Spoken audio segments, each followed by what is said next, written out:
Chapter 7. Wonderful incarnation, behavior of Sai Baba, his yoga practices, his all-pervasiveness, leaper devotee service, Master Kahapade's plague case, going to Pandharpur. Wonderful incarnation. Sai Baba knew all yogic practices. He was well versed in the 6 processes, including Dauti, stomach cleaning by moistened piece of linen 3 inch in breadth and 22.5 inch length, Khanda Yoga, that is separating his limbs and joining them again, and Samadhi, etc. If you think that he was a Hindu, to be a Yavan, he looked like a pious Hindu. No one definitely knew whether he was a Hindu or a Mohammedan. He celebrated the Hindu festival of Ramanavami with all due formalities and at the same time permitted the sandal procession of the Mohammedans. He encouraged wrestling bouts in this festival and gave good praises to winners. When the Gokulashtami came, he got the Gopal Kala ceremony duly performed, and on Eid festivals he allowed Mohammedans to say their prayers, namaz, in his masjid. Once, in the Mamuram festival, some Mohammedans proposed to construct a tajia or tabut in the masjid, or take it in procession through the village. Sai Baba allowed the keeping of the tabut for 4 days, and on the 5th day he removed it out of the masjid without the least compunction. If we say that he was a Mohammedan, his ears were pierced, that is, had holes according to Hindu fashion. If you think that he was a Hindu, he advocated the practice of circumcision. Though according to Mr. Nana Sahib Chandorkar, who observed him closely, he was not himself circumcised, with an article in Sai Leela on Baba Hindu Ki Yavan by B.V. Dio, page 562. If you call him Hindu, he always lived in the masjid. If Mohammedan fired there, and the following things which were contrary to Mohammedan religion, that is, grinding on the handmill, blowing of the conch and bells, oblation on the fire, bhajan, giving of food, and worship of Baba's feet by means of arghya, water, were always allowed there. If you think that he was a Mohammedan, the best of Brahmins and Agnihotris, leaving aside their orthodox ways, fell prostrate at his feet. Those who went to make inquiries about his nationality were dumbfounded and were captured by his darshana. So none could definitely decide whether Sai.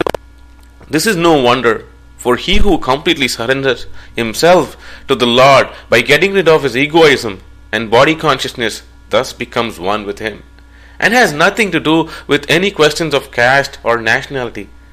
Such a one as Sai Baba was saw no difference between caste and caste, even beings and beings. He took meat and fish with fakirs, but did not grumble when dogs touched the dishes with their mouth.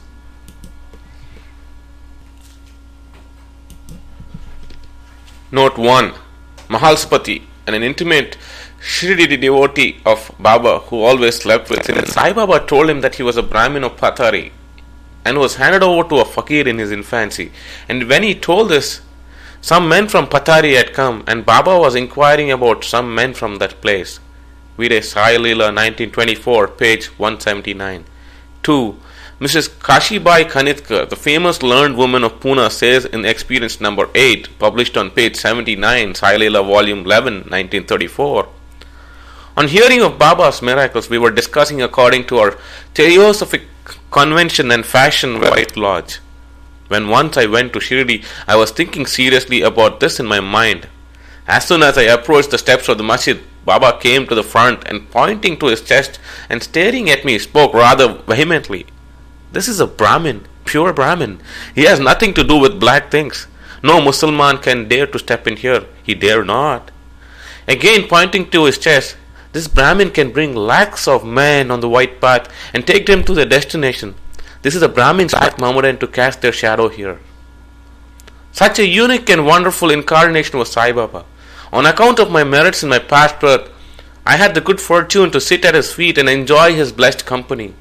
The joy and delight I derived therefrom was incomparable.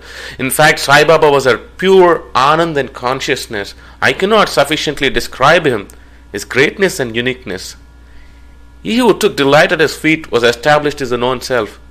Many sannyasis, sadhakas, and all sorts of men aspiring for salvation talked and laughed with them, and always uttered with his tongue, Allah Malik, God is the sole owner. He never liked discussions or arguments. He always was calm and controlled, though irritable at times, always preached full Vedanta, and nobody knew till the last who was Baba. Princes and poor people were treated like him. He knew the inmost secrets of all, and when he gave expression to them, all were surprised. He was the repository of all knowledge. Still he feigned ignorance. He also disliked honor. Such were the characteristics in his body. His deeds testified to his good godhood. All people considered him as the Lord God in Shirdi. Behavior of Sai Baba. Fool that I am, I cannot describe Baba's miracles. He got almost all the temples in Shirdi repaired. Through Tacha Patil, the temples of Shani, Ganapati, Shankar Parvati village, his charity was also remarkable. The money he used to collect as Dakshina was freely distributed. Rupees 20 to some, rupees 15 or 50 to others every day. The recipients thought that this was pure charity money, and Baba wished that it should be usefully employed. People were immensely benefited by having a darshana of Baba. Some people became hale and hearty. Wicked people were turned into good ones. Kushta, leprosy, was cured in some places. Many got their desired medicines being put in the eyes. Some blind men got back their sight, and some lame ones got their legs. Nobody could see the end of this extraordinary greatness. His fame spread far and wide, and pilgrims from all sides flocked to Shirdi. Baba sat always near the Duni and eased himself there, and always sat in meditations, sometimes with and on other times without a bath. He used to tie a white turban on his head and wear a clean dhota around his waist and a shirt on his body. This was his dress in the beginning, examining patients and giving medicines. He was always successful. He became famous as a Hakim, doctor. A curious case may be narrated here. One devotee got his eyeballs quite red and swollen. No doctor was available in Shirdi. The other devotees took him to Baba. Other doctors would use ointments, anjans, cow's milk, and camphorated drugs, etc. In such cases, Baba's remedy was quite unique. He pounded some biba, some carpus anacardium, that is marking nuts, thrust them on in each eye of the patient, and wrapped a cloth bandage round them. Next day the bandage was removed and water was poured over them in a stream. The inflammation subsided and the pupils became white and clear. Though the eyes were very delicate, the biba caused no smarting, but removed the disease of the eyes. Many such cases were cured, and this is only an instance in point. Baba's yoga practices. Baba knew all the processes of yoga and practices of yoga. Two of them will be described here. 1. Dauti or cleaning processes. Baba went to the well near a banyan tree at a considerable distance from the masjid every third day and washed his mouth and had a bath. On one occasion, he was seen to vomit out his intestines, clean them inside and outside, and place them on a jamb tree for drying. There are persons who testified to this fact. Ordinary dauti is done by a moistened piece of linen 3 inches broad, 22.5 feet long. This piece is gulped down the throat and allowed to remain in the stomach for about half an hour for being reacted there and then taken out. But Baba's dauti was quite unique and extraordinary. 2. Kanda Yoga. In this practice, Baba extracted the various limbs from his body and left them separately at different places in the masjid. Once a gentleman went to the masjid and saw the limbs of Baba lying separately at separate places. He was much terrified, and he first thought of returning to the village officers and informing them of Baba being hacked to pieces and murdered. He thought that he would be held responsible, as he was the first informant and knew something of the affair. So he kept silent, but the next day when he went to see Baba hale and hearty and sound as before, he thought that what he had seen the previous day was only a dream. Baba practiced yoga since his infancy, and nobody knew or guessed the proficiency he attained. He charged no fees for his cures, became renowned and famous by virtue of his merits, gave health to many a poor and suffering person. This famous doctor of doctors cared not for his interests, but always worked for the good and welfare of others, himself suffering unbearable and terrible pain many a time. One such instance I give below, which will show the all-pervasiveness and the most merciful character of Sai Baba. Baba's all-pervasiveness and mercy.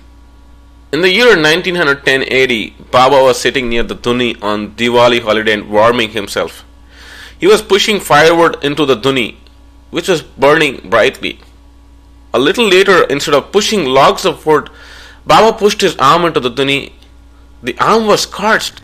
This was noticed by servant Madhava and also by Madhavrao Deshpande, Shama. They at once ran to Baba, and Madhavrao clasped Baba by his waist from behind and dragged him forcibly backward and asked him, "Deva, for what have you done this?" Then Baba came to his senses and replied, "The wife of a blacksmith at some distant place is working the bellows of a furnace. Her husband called her. Forgetting that our child was on her waist, she ran hastily, and the child slipped into the furnace. I immediately thrust the child. I did not mind my arm being burnt, but I am glad that the life of the child is saved." Leper devotee service. On hearing the news of Baba's hand being burned from Shama, Mr. Manasab Chandorkar, accompanied by famous Dr. Parmanand of Bombay with his medical outfit consisting of ointments, lint and bandage, etc., rushed to Shirdi and requested Baba to allow Dr. Parmanand to examine the arm and dress the wound caused by the burn. This was refused. Ever since the burn, the arm was dressed by the leper devotee Bhagaji Shinde. His treatment consisted in massaging the burnt part with ghee and then placing a leaf over it and bandaging it tightly with pattis. Manasab Chandorkar solicited Baba many a time to unfasten the pattis and get the wound examined and dressed and treated by Dr. Parmanand with the object that it may be speedily healed. Dr. Parmanand himself made similar requests, but Baba postponed, saying that Allah was his doctor and did not allow his arm to be examined. Dr. Parmanand's medicines were not exposed to the air of Shirdi, as they remained intact, but he had the good fortune of getting a darshana of Baba. Bhagoji was allowed to taste, the arm healed, and all were happy. Still we did not know whether any trace of pain was left or not. Every morning Bhagoji went through the program of loosening the pattis, massaging the arm with ghee and tightly bandaging it again. This went on till Sai Baba's Samadhi, death. Sai Baba, a perfect Siddha as he was, did not really want this treatment. But out of love to his devotee, he allowed the Upasana, the service of Bhagaji, to go on uninterrupted or allotted for Lendi. Bhagaji held an umbrella over him and accompanied him. Every morning when Baba sat near the post close to the Duni, Bhagaji was present and started his service. Bhagaji was a sinner in his past birth. He was suffering from leprosy. His fingers had shrunk. His body was full of pus and smelling badly. Though outwardly he seemed so unfortunate, but he was really very lucky and happy, for he was the premier servant of Baba and got the benefit of his company. Master Kaparde's plague case. I shall now relate another instance of Baba's wonderful Leela. Mrs. Kaparde, the wife of Dada Sahib Kaparde of Amravati, was son for some days.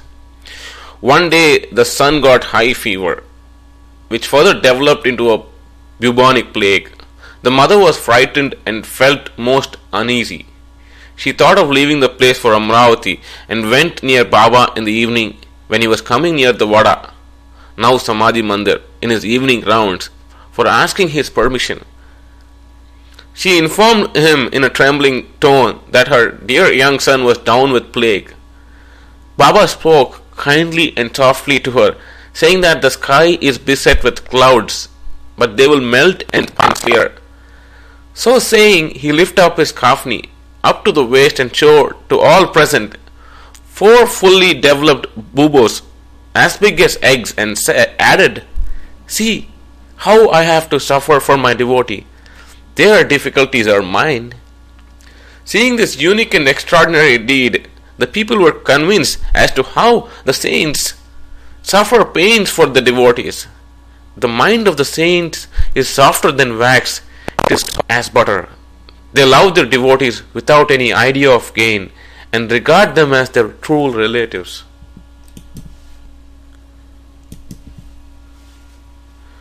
Going to Pandharpur and staying there.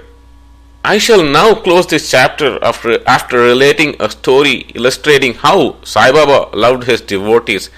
and anticipated their wishes and movements. Chandorkar was a great devotee of Baba, was Mamulatdar of Nandurbar in Khandesh. He got an order of transfer to Pandharpur. His devotion to Sai Baba bore fruit as he got an order to go and stay at Pandharpur, which is regarded as Bhuvaikunta, heaven on earth.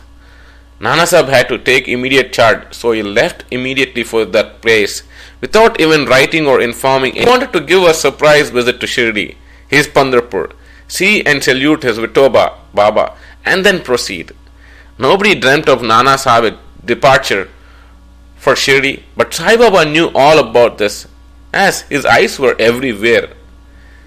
As soon as Nanasaheb approached Neemgaon, a few miles from Shirdi, there was stir in the masjid in Shirdi.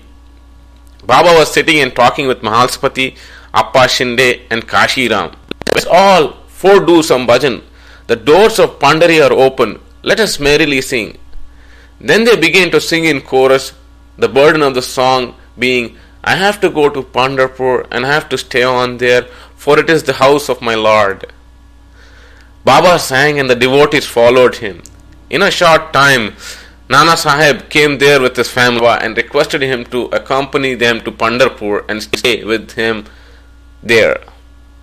This solicitation was not necessary, as the devotees told Nanasaheb that Baba was already in the mood of going to Pandharpur and staying there.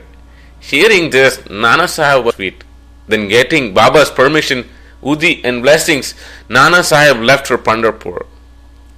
There is no end to Baba's stories, but let me now make a halt here, reserving for the next chapter other topics such as importance of human life, Baba's living on alms, Baijabai's service, and other stories.